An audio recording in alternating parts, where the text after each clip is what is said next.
त्यसै अल्पबाल क्लबकी अध्यक्ष प्रशंसा शर्मालाई मञ्चमा आसन गर्न चाहन्छु। छुट्टी गर्छु।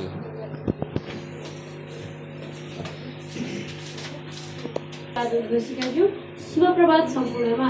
आदरणीय समारोहका आदरणीय सभाध्यक्ष महोदय, नेपाली लेखक सङ्घका केन्द्रीय सदस्य आदरणीय कवि तथा निबन्धकार अमृत छेत्री, आजको प्रमुख अतिथिका आतिथ्यता ग्रहण गर्न आउनुभएको प्रमुख अतिथिज्यू र विशिष्ट अतिथिज्यू एवं उपस्थित सम्पूर्ण महानुभावहरूमा स्वीकार्नुहोस् म कक्षा 10 मा अध्ययनरत छात्रा र अल्फा बाल क्लबकी अध्यक्ष प्रशंसा शर्माद्वारा हार्दिक नमस्कार।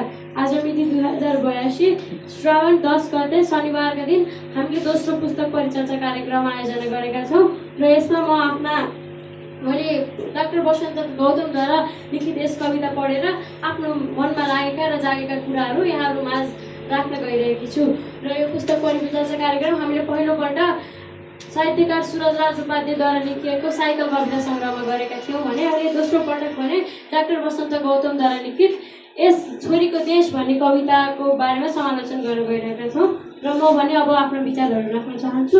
छोरीको देश वसन्तको कलमद्वारा लिखित निस्केको एउटा सामाजिक पीडा र न्यायको माग गर्ने सुर हो। उनले यस कवितामा एउटा व्यक्ति जन्मेदेखि हुर्केदेखि उसले आफ्नो जिम्मेवारी पाएदेखि नमरुन्जेलसम्मका हरेक जीवनका पाना पानाका हरेक कुरालाई चित्रण गरेर हरेक कुरालाई समेटेर अँगालेर लेखेको छ। एउटा व्यक्ति जन्मिएपछि आफ्नो जीवनमा के कति सङ्घर्ष गर्नुपर्छ र के कति बाधा अडचनलाई पन्छ्याउँदै उतार चढावलाई सहज बनाउँदै अनुकूल बनाउँदै कसरी आफ्नो मार्गमा अगाडि बढ्नुपर्छ भन्ने कुराहरू लेखेको छ। हामी प्रकृतिको काखमा जन्मिएका व्यक्ति हो। हामी नेपाल प्राकृतिक सौन्दर्य भरिपूर्ण छ हो। हाम्रो यस कवितामा पनि कविले हाम्रो नेपालको प्रकृतिका बारेमा र नेपालको यो कहाली लाग्दो समाजको दर्दनाक अवस्थाको बारेमा र अहिलेको हाम्रो वर्तमान अवस्थाका बारेमा र सम्पूर्ण विषयलाई समेटेर लेखिएका छन्। उनले आफ्नो जीवनमा आएका उतार चढावदेखि लिएर आफूले गरेका सङ्घर्ष, उनका जीवनका हरेक पाइलाका अनुभूतिलाई संरक्षित गरेर यस कविता सिर्जना गरेका छन् भन्ने मलाई लाग्छ र यो कविताहरू सुन्दा हामीले पढ्दा एकदमै सरल लाग्छ। सरल भाषामा लेखेका, सबैले बुझ्न सकिन्छ, तर यसभित्रको गहिरो भाव भने जो कोहीले पनि बुझ्न सक्दैन। सरल कविता छ तर त्यसभित्र भएको गहन भाव भने निकै हाम्रो समाजको दर्दनाक कुराहरूलाई समेटेर लेखिएको छ। यस कवितामा त्यस्तै मैले भनेका कुराहरूसँग मिल्दोजुल्दो यस कवितामा इतिहासको कालो पाना, सहरकी बत्ती, फिक्का जिन्दगी र नाकाबन्दी भन्नुहुन्न सम्बन्ध बिग्रन्छ जस्ता कविताहरू हाम्रो नेपाली समाजको हुबहु चित्रण गरेर राखिएको छ। नाकाबन्दी भन्नुहुन्न सम्बन्ध बिग्रन्छ भन्ने कविताको एउटा सानो श्लोक मलाई निकै मन परेको श्लोक थियो र त्यो श्लोक पढ्दा मैले आफ्नै जीवनमा भएको कुराहरू अनुभूति पनि गर्न पाएँ र म त्यो श्लोक वाचन गर्न चाहन्छु। मैले आफूलाई मन परेको श्लोक मात्रै वाचन गर्न चाहन्छु है। हाम्रो ढाडमा छुरा रोप्न पाइरहनुपर्छ, हाम्रो ढाडमा छुरा रोप्न पाइरहनुपर्छ। उसले ढाडमा छुरा रोपेको बेला हामीले ऐया भन्नुहुन्न सम्बन्ध बिग्रन्छ, हामीले ऐया भन्नुहुन्न सम्बन्ध बिग्रन्छ। छुरा किन रोपिस भन्नुहुन्न सम्बन्ध बिग्रन्छ, छुरा किन रोपिस भन्नुहुन्न सम्बन्ध बिग्रन्छ। मेरो ढाड आफै छुरा खोज्दै गएको हो भन्नुपर्छ, मेरो ढाड आफै छुरा खोज्दै गएको हो भन्नुपर्छ। ढाडबाट फुली रगत निस्केको होइन भन्नुपर्छ, त्यो उसको महान मित्रताको निशानी हो भन्नुपर्छ। हाम्रो आँगनमा उसले फुट बजारे ताली बजाउनुपर्छ, हाम्रो मजरीमा उसले खुट्टा पसारे रमाइदिनुपर्छ। रमाउन मन नलागे आँखा चिम्लाउनुपर्छ, उसको हात चिलाए हामीले गाला थापिदिनुपर्छ, उसको हात अझै चिलाए अर्को गाला थापिदिनुपर्छ। यसरी हामीले गालापछि गाला थापिदिइरहनुपर्छ।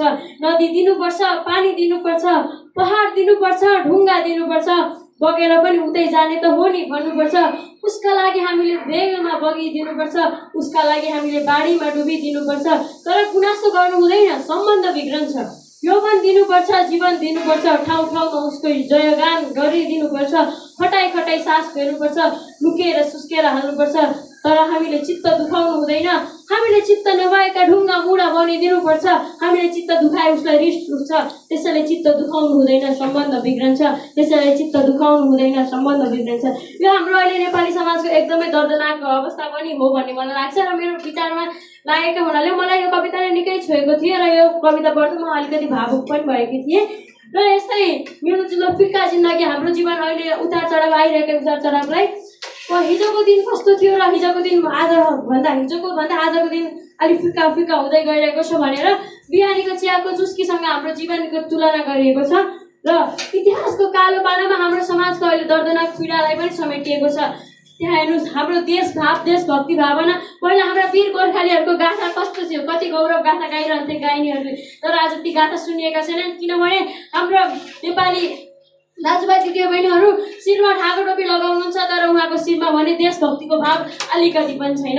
हो यस्ता यस्ता कविताले मेरो हृदय निकै छोएको छ र वास्तवमा यी कविताहरू पढ्दा मलाई निकै नै भित्र पुरै निकै खुसी पनि लाग्यो, दुःख पनि लाग्यो। एकदम सबै थरीका विचार भावनाहरूले चाहिँ म त्यसैमा अल्मलिरहेँ किनकि यो कविताको शैली नै त्यस्तै छ, सबै थरीका भावनाहरूलाई मिसाएर बनाएको छ र म आफ्नो तर्फबाट भन्नुपर्दा मलाई एकदम यो कविता सङ्ग्रह एकदमै मन पर्यो र यति भन्दै मेरा भनाइहरू यहीसम्म राखेर यस मञ्चबाट मोजेल गर्न चाहे। हस्त धन्यवाद।